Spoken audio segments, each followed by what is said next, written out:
This is a really exciting time for advanced therapeutics. New South Wales is a really exciting place to be doing medical research, clinical trials, and also releasing clinical products in advanced therapies.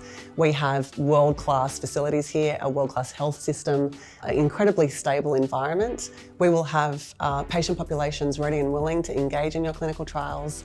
We have co-located adult hospitals, paediatric hospitals, medical research institutes and universities all existing in hubs across the state. They are ready to engage with industry organisations across the globe, and we have strong evidence of successful engagement with industry organisations here in New South Wales already.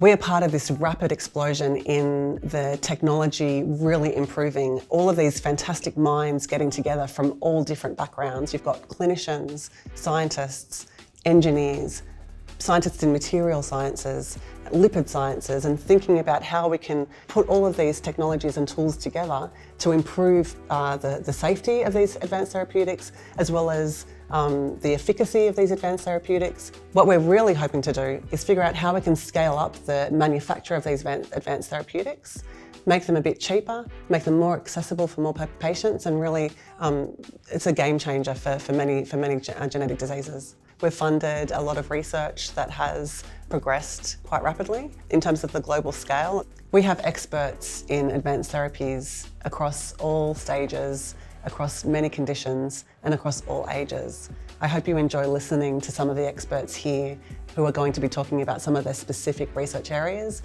and some of the successes they've had in this field. The genomic revolution has delivered us to a point in time where we're starting to see therapeutic impact. What's washing over the health system at the moment is an impact in diagnostics. We're starting to see really stunning therapeutic impact for children and their families. Working in the New South Wales health system has been a very big component of the success we've been having. The New South Wales Department of Health understands the trajectory of advanced therapeutics and is immensely supportive. A really powerful example would be the work we've been doing in a horrible paediatric disease called spinal muscular atrophy.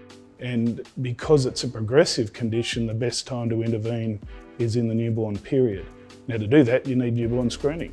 This is where New South Wales Health stepped up to the mark, and we have the only newborn screening capability in Australia, and there are not that many jurisdictions around the world that have done this, to pick up these infants within the first week or so of life and to potentially get them life-saving therapy within the first few weeks after that. So we have now quite a large number of infants that have received this treatment via an intervention called gene therapy in New South Wales. Many children coming from interstate because we're leading the way in New South Wales, and it's just profoundly exciting. I've never been more excited about where the field's at and where it's going.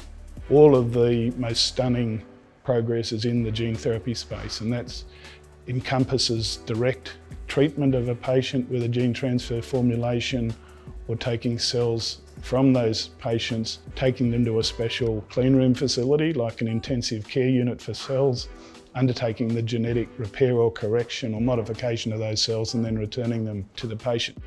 New South Wales has been a leader in this space. Far back as just after 2000, we treated the first ever child by gene transfer in Australian medical history here in New South Wales. Now the technology that drives it has hit an inflection point, and suddenly there's an absolute explosion of possibilities.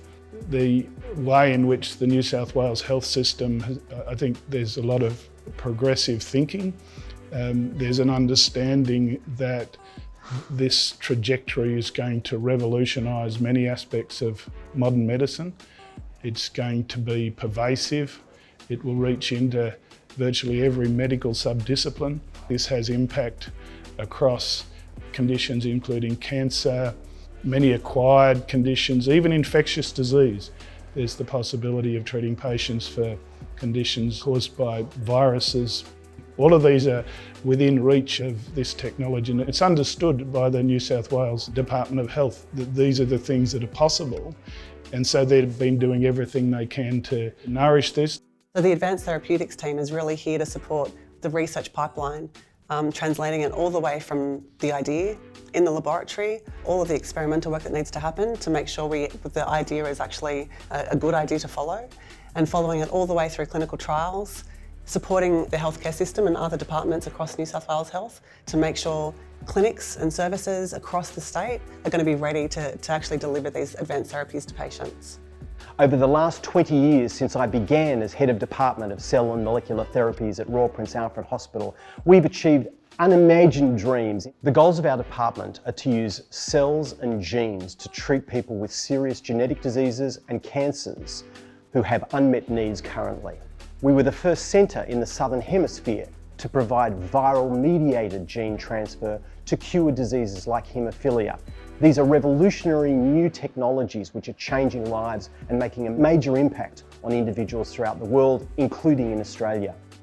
Another major advance that we've contributed to is to be the only centre in the Southern Hemisphere to treat the serious and widespread disease called thalassemia. Another revolutionary form of therapy that we've used is immunotherapy using genetically modified cells. We're one of only 2 centres in Australia that have been nominated by the federal government to advance these so-called CAR T-cell therapies for the treatment of leukemia and lymphoma.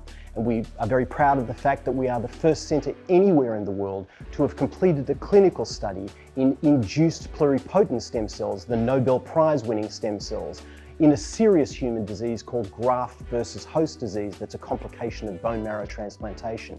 This is really revolutionising the possibilities of treating a serious human disease and offers the platform technology of commercialisation and also implementation of new technologies like that.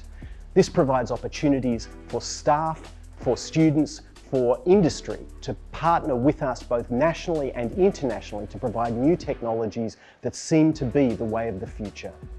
In order to provide these kind of technologies, we need staff who are trained, scientists who are working within the hospital system who can manufacture these advanced therapeutic medicinal products, but also quality assurance staff, regulatory compliance staff, clinical trial staff, and of course, the basic scientists to achieve that fantastic bed to bedside and back, which is required for all developments for new technologies such as these.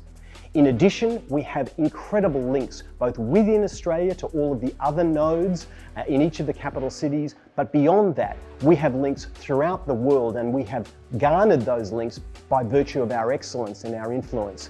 Australia, and indeed New South Wales, is one of the premier destinations for doing these advanced therapeutic medicinal product trials simply because of our excellence, our track record of having delivered, and just as importantly, the fact that we have weathered the COVID storm very satisfactorily. And although it hasn't been business as usual, we've been able to achieve real home runs during that time because we have maintained such excellence in attention to our public health.